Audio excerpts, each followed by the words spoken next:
We welcome back to the stage Colonel Brent Hayden to discuss acquisition strategies.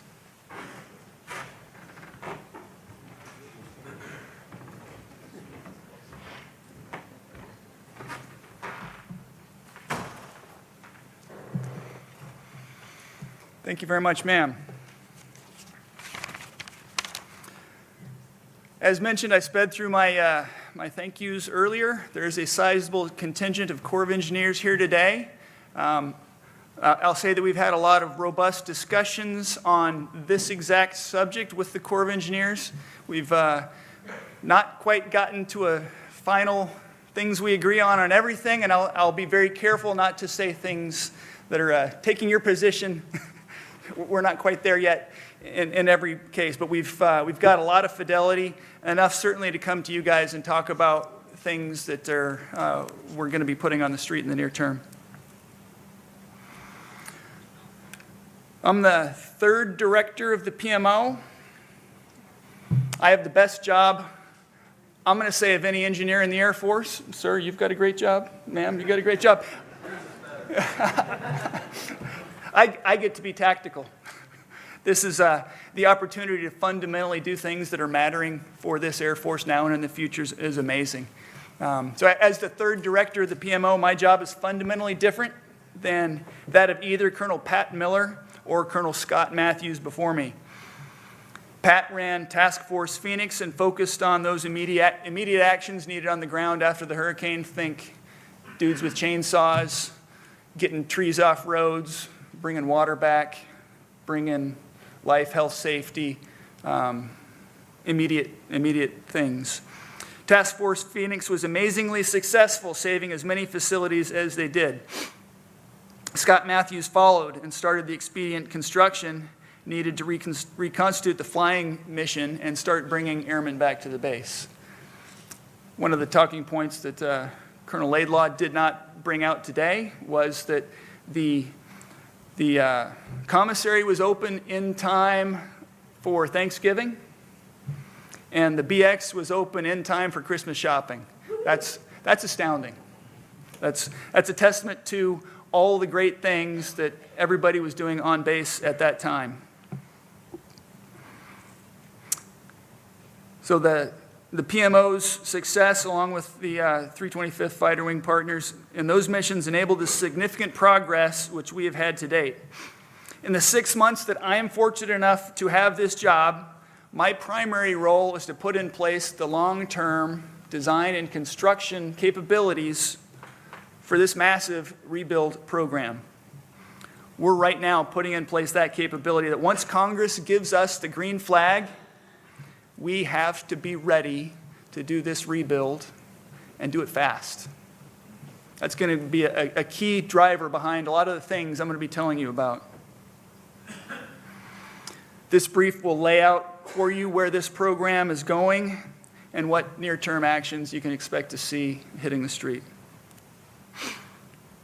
And for this problem set, I bring some experience from I'm a reservist. I bring some experience from my civilian career, where I spent several years in the Fort Worth district of the Corps of Engineers.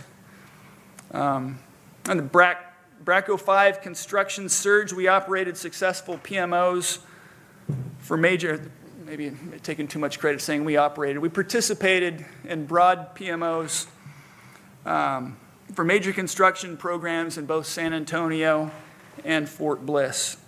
Many of you in the room will recognize elements in this brief from that Fort Bliss expansion project, which applied a land development engineer concept.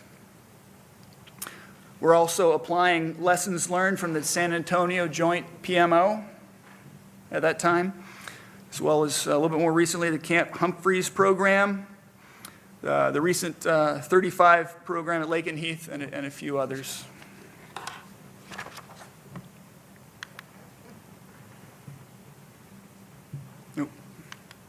Okay, most of you will recognize this is the normal business process the government follows for kind of all acquisition, but specific to construction. Planning, programming, design, and then construction with decision points in between. Some exceptions, of course, but this is a reasonable standard process illustration. Okay, so at Tyndall, for the immediate response after the hurricane, we did what we needed to do to preserve life, enhance safety, and protect the state of the base. Preserve decision space for people like me and those coming after me, and General Melanson, who is here definitely for the long game, and the Air Force broader. We followed all 4 of the process elements, but focused on rapid construction because that was the mission requirement at the time.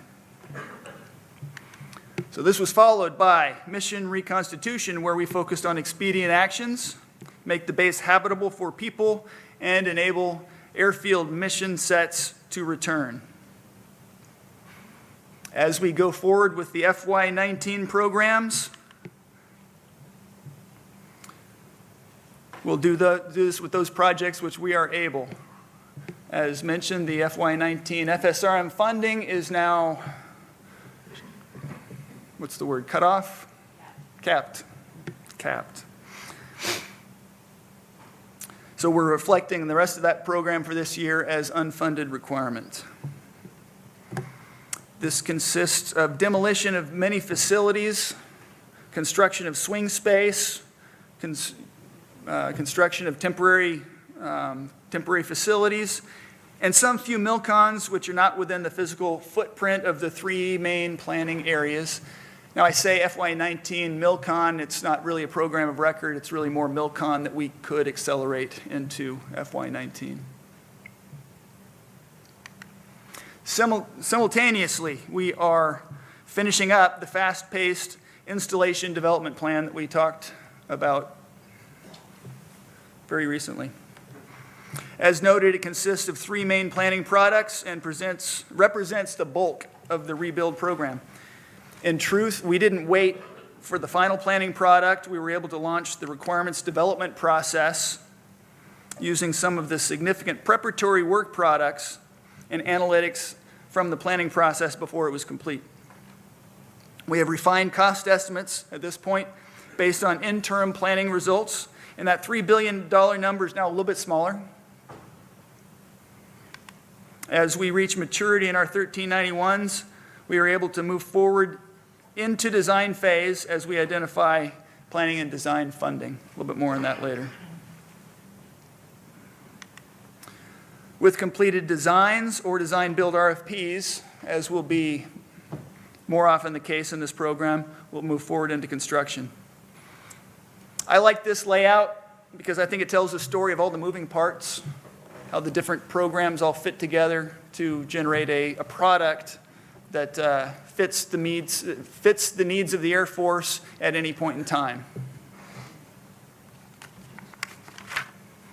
Okay, overview of the acquisition strategy.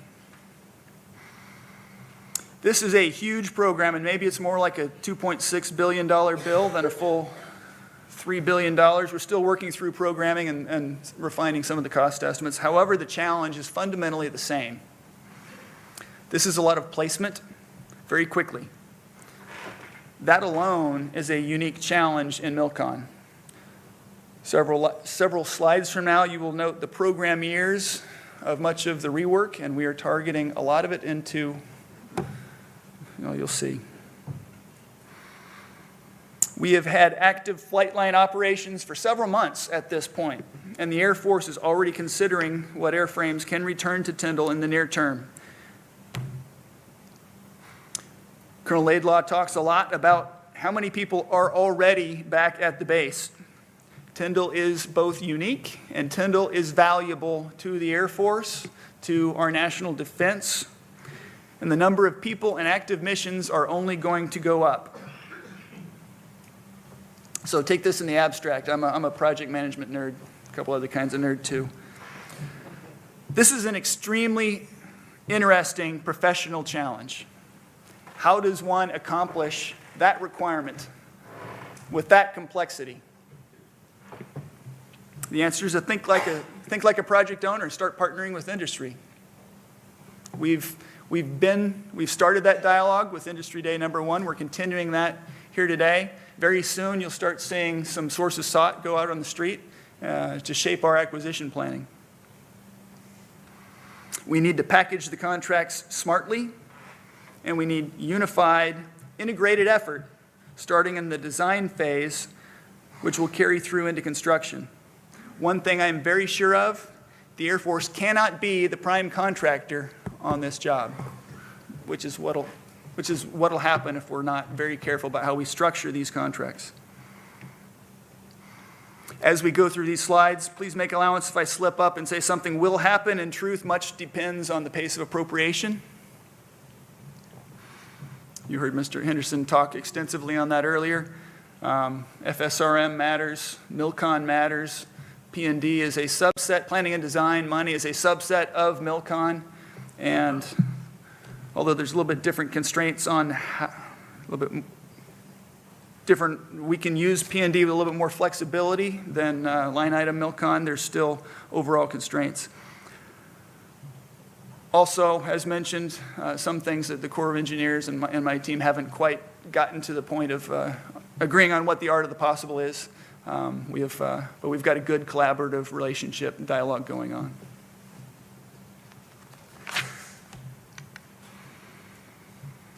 "12 zones for the entire program. Let's talk through what I mean in defining a zone. A zone concept is fairly simple. We take all that complexity from that last slide within a zone and make it that responsibility of a design-build contractor, construction prime. That includes all the facilities within that zone and all internal infrastructure. Excuse me. The concept is pretty simple. However, the implementation within each zone will be extremely complex. Critical path analysis, schedule management, displaced occupant management, all the complexities I just listed on my previous slide. These are all the things that the Air Force very much wants and needs to outsource. Poof, easy. All the complexity managed through the zone concept. Wait, hold on, that's not going to happen. Let's play this movie forward. We get this work under contract, and now we have potentially 12 different primes, design, build, construction primes, all working independently to optimize the variables within their zone, often creating problems for their neighbor zone. This is where I mentioned earlier the phase where the Air Force cannot be the prime. The PMO intends a single design integrator who will ensure seamless integration of design solutions across all 12 zones, as well as operate governance structures which will extend to the construction phase, such as the change management process. Others. There's also significant design work by others to integrate. For example, there are significant FSRM repairs within the footprint, some of which may be concurrent with the MILCON. FDOT is doing those Highway 98 flyovers, and we also have our 2 privatized utility partners on the installation. The PMO intends to acquire the PMDI, the Program Management Design Integrator capability as soon as possible. We need this service during the RFP preparation phase, into the design phase of each design build contract, and potentially into construction across the campus. All of this needs to be from the same integrator firm. All right, so let's talk a little more detail on how we might acquire the construction contracts. There's a lot of things we still don't know, but this is a show my cards level discussion of current thought. Within the PMO, we're convening an acquisition planning team consisting of professionals from both the Air Force and the Corps of Engineers. This team will do the market research, make recommendations on how we need to shape the construction contracts. You can, as I mentioned, you can expect to start seeing several sources sought come out on FBO in the near future. Those will be formative to the decisions we make in shaping these construction contracts. So there's fundamentally 2 possible strategies. Either you use what you got or you get something new. So that acquisition plan is our mechanism to make those decisions. Do we use what our contracts are currently available? Is there enough capacity, or is that capacity appropriate? Do we need to put something new in place? Is it a MATOC? Does it look like something else? Does it meet the need for the range of requirements across the program? So fundamentally, the acquisition plan addresses the question of whether we use currently available contracts, and if so, which ones.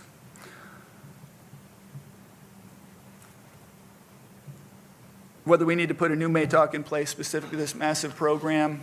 Do we even have time to put a MATOC in place for this massive program? Okay. Now to design. So we need to get 12 RFPs and a PMDI contract quickly. Fortunately, AFCEC has a contract vehicle which is both appropriate for the purpose and has plenty of capacity.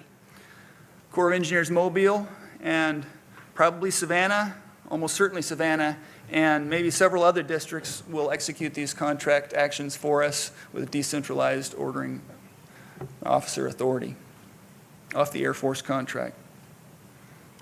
I say most AE work because there is some potential requirements that might not go exactly that way. As to my second main bullet on this slide, there's been several different schools of thought. This concept is that we compete each design build RFP separately. This driven is by the need to proceed, but constrained by the availability of planning and design funding. So of course, P&D is within MILCON. Without an appropriation specific to this program, we have to reallocate, delay other significant Air Force designs in order to make a measured start on these Tyndall design efforts. That's painful. There are those who would prefer to acquire all of the RFPs and one or two larger task orders, which would offload design integration risk from the government because there's less to integrate that way. And in this way would require a much lower level of effort in the PMDI contract. However, to do that taken to extreme, aggregating all of it in one AE contract would require the Air Force to defer about 70% of its MILCON design program this year, which is simply not possible. I'd say that if P&D funding becomes available, not speculate, we might revisit some of this approach. However, there's other factors as well. It's not just P&D. Okay, so for the PMDI, we intend to award the contract on the AE-13 worldwide DCS. But we note that with potentially only enough P&D for one or two zones to go into design at the start, there might not be much complexity yet that needs to get integrated. So we'll structure that PMDI for flexibility to accommodate additional level of effort as the program gains funding, and there will be more moving parts to integrate.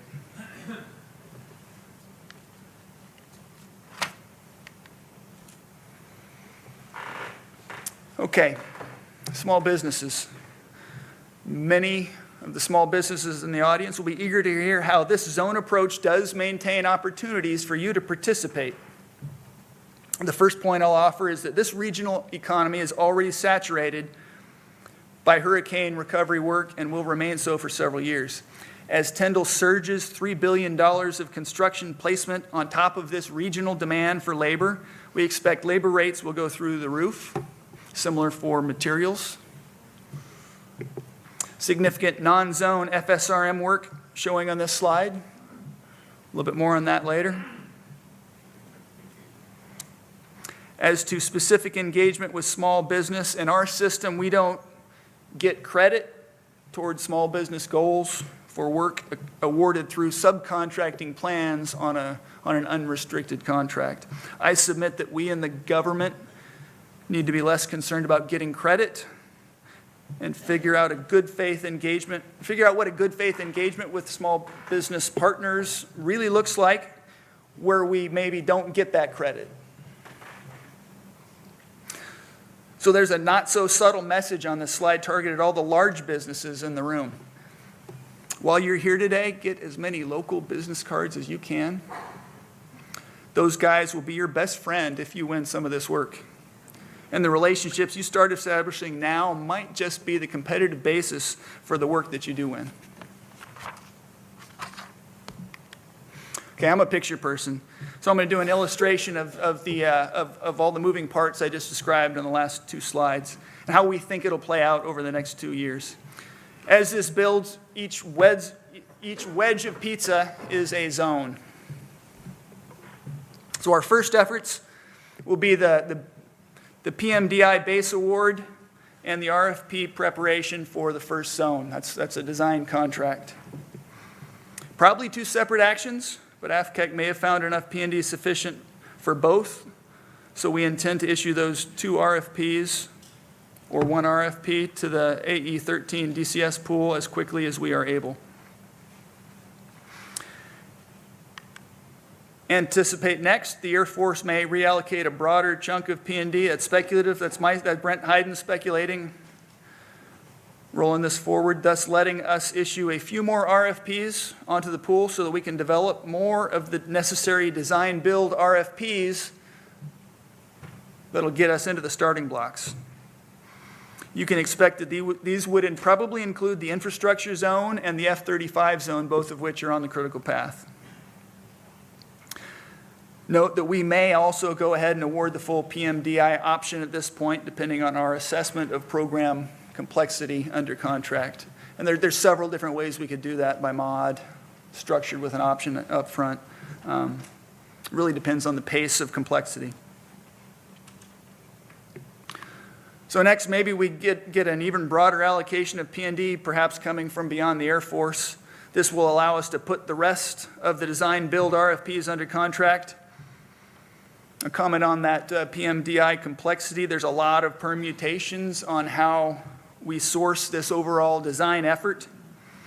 Under the most complex design scenario for the government, it's if we have 12 different AEs doing these 12 different design build RFPs. The purpose of the PMDI, as I mentioned, is to manage that complexity. So if we're able to put these all under contract quickly, maybe there's less complexity to manage. Don't know how that's going to play out. We would like to put these RFPs together under fewer task orders, and it stands to reason. Frankly, there's a lot of good reasons, technical performance reasons, that different contractors have different specialties, different advantages in doing different elements of work. Some people would be better at dorms, some firms would be better doing hangars.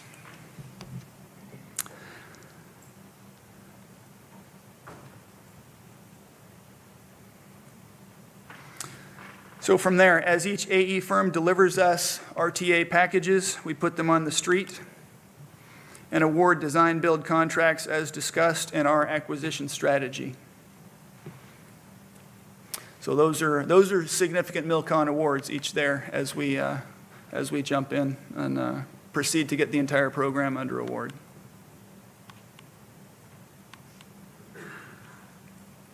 As a lieutenant, I learned the hard way to never create a PowerPoint, which is too hard to read. We call that an eye chart.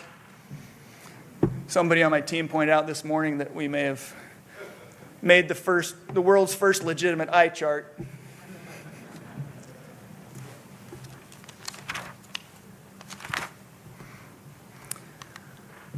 Okay, so now we're going to get a little more specific into what is in the zones,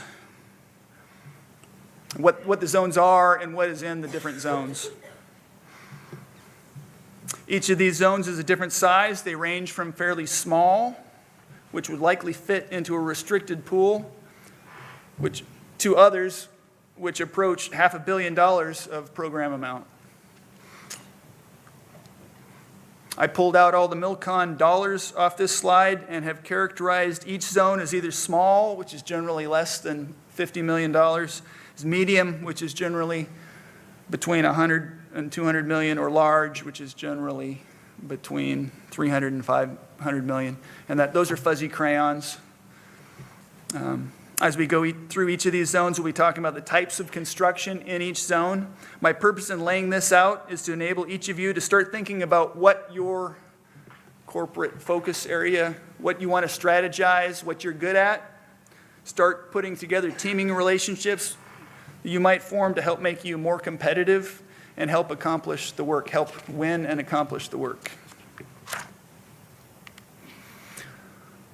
Brief reorientation to the master planning districts that we talked about, and identification of total estimated program costs. Note that almost all of the zones lie in the flight line district or the support district, the only exception being the new 9700 area lab complex that we mentioned over near the Silver Flag area. I identify the FY19 remaining FSRM as currently unfunded. Much of that consists of temporary repairs to facilities as identified on the master plan. That FY20 FSRM is follow-on work, turning a lot of those temporary repairs into permanent repairs.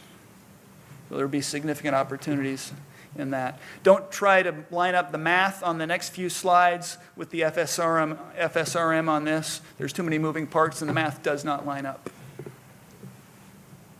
As an engineer, it hurts me to say that.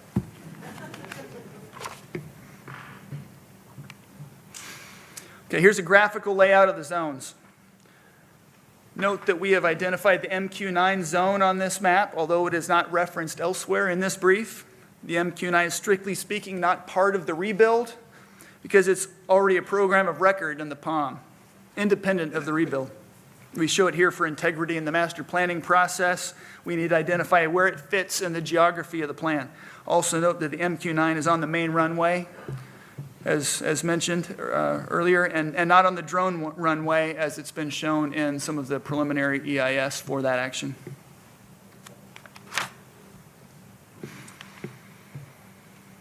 Okay, here's the WEG zone. As discussed, this will probably be the first zone which we proceed with. There are several reasons for this, one of which is that it's sized about right. We don't have enough P&D to go with the F-35 zone first. Note that it is also very representative of the entire multi-campus rebuild. It has a hangar, industrial space, administrative space, and also significant SCIF and SAPF rooms, which I would recommend to be competitive. Any contractor, look real close at the work that's in a zone that you're bidding on and have expertise on that on your team. Also note, all the Milcons are programmed at FY20.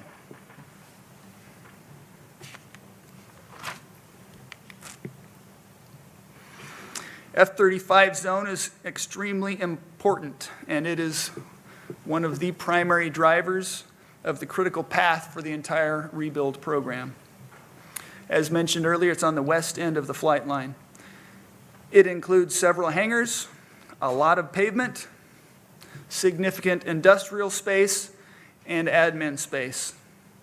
I'll also note that one of the SCIF spaces in this zone will contain the F-35 Logistics Information System, which is a very large SCI level computer farm.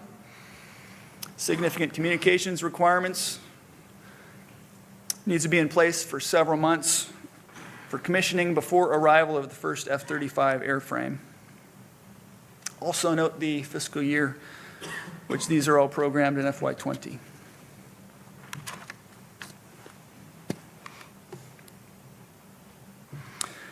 The munitions storage area zone is an aggregation of multiple facilities.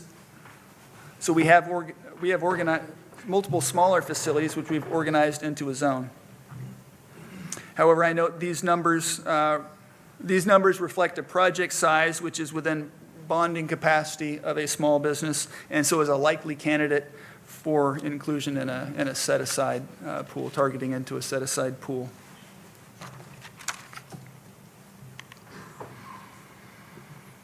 This slide shows both the flight line operations zone and the airfield drainage project, several industrial spaces, as well as some admin space, and some significant horizontal work in the airfield drainage.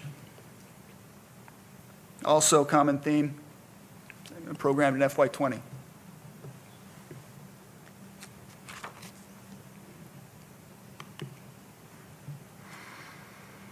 Here's the layout for the zones and the support district on the south side of Highway 98. Some of the most dense construction across the program will be in the lodging zone and in the common zone. However, this is mitigated somewhat by the additional alternatives for swing space and contractor laydown in adjacent zones within the support district, part of the complexity which needs to be managed.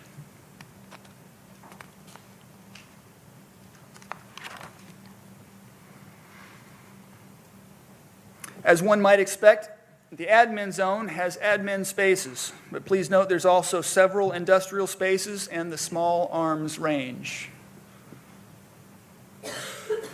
The simulator facility for the air battle managers has a skiff space with significant communications requirements.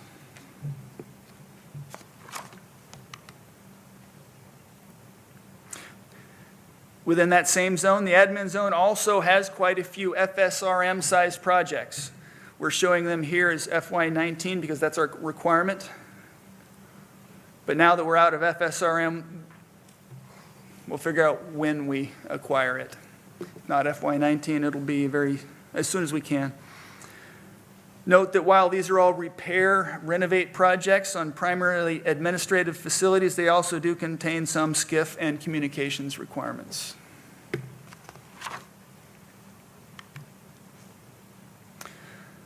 The commons zone.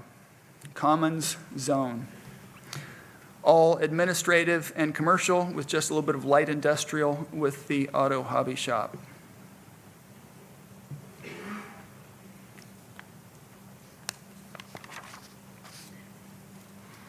In the MWR zone, we have a scattering of facility types which may fit well for small business awards.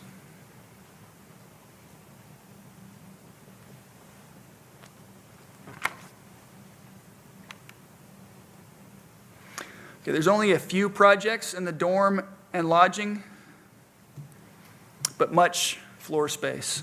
Many of these facilities are similar, and most of these facilities are similar, and many of them will be site adapt designs.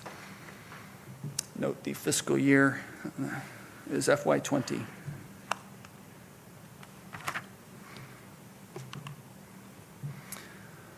The industrial zone has the civil engineer and the logistics readiness squadron complexes, both of which include admin space and industrial construction. This is likely to be one of the first zones in the support district because there aren't really any predecessor actions which we need to accomplish first, and the completion of this zone will free up quite a bit of swing space for other requirements, thus reducing complexity.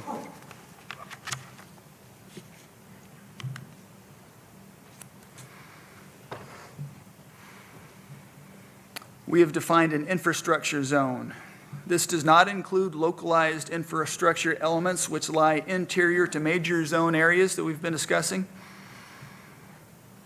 Also at Tyndall, we have privatized utilities, so some of this work will be in close coordination with those partners. We do expect the infrastructure zone will be a longer duration construction contract because road construction will be closely linked to the master schedule, and deconfliction of issues across zones will need some agility. As such, we can expect to get this into RFP development as soon as we are able. One of the lessons learned from the Fort Bliss expansion project is that major infrastructure elements between zones should not be programmed within each zone only. That created discontinuities in the infrastructure in that program as they needed to change project sequencing within their program.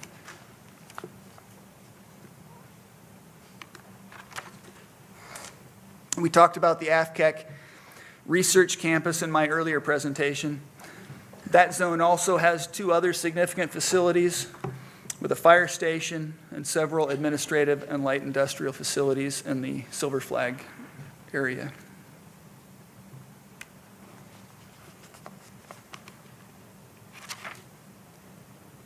All right, so I said earlier that so very much depends on the pace of appropriations. We need to have milk on, or we don't really do any of this. But also important is the scope. Along those lines, there's a huge caveat to the content we just walked through.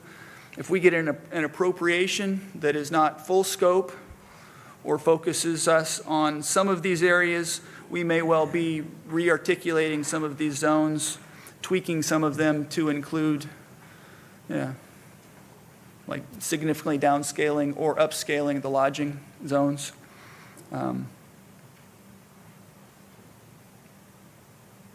I know I went through this last section fairly quickly, but we'll make these slides available electronically.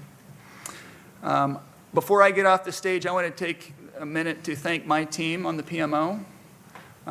There are some of whom who are here today, others who are working hard right now, bringing these 1391s up to maturity. I put out the advertisement through the reserve community, put out the advertisement for volunteers to come to Tyndall and sit on the beach and drink lemonade. After I got the list of names of volunteers, then I told them it was a 6 to 7 day work week. And and they have truly shined. I've been really impressed by the team of people that the Air Force has put here. Reservists, active duty civilians have really knocked it out of the park, getting this program as mature as it is today.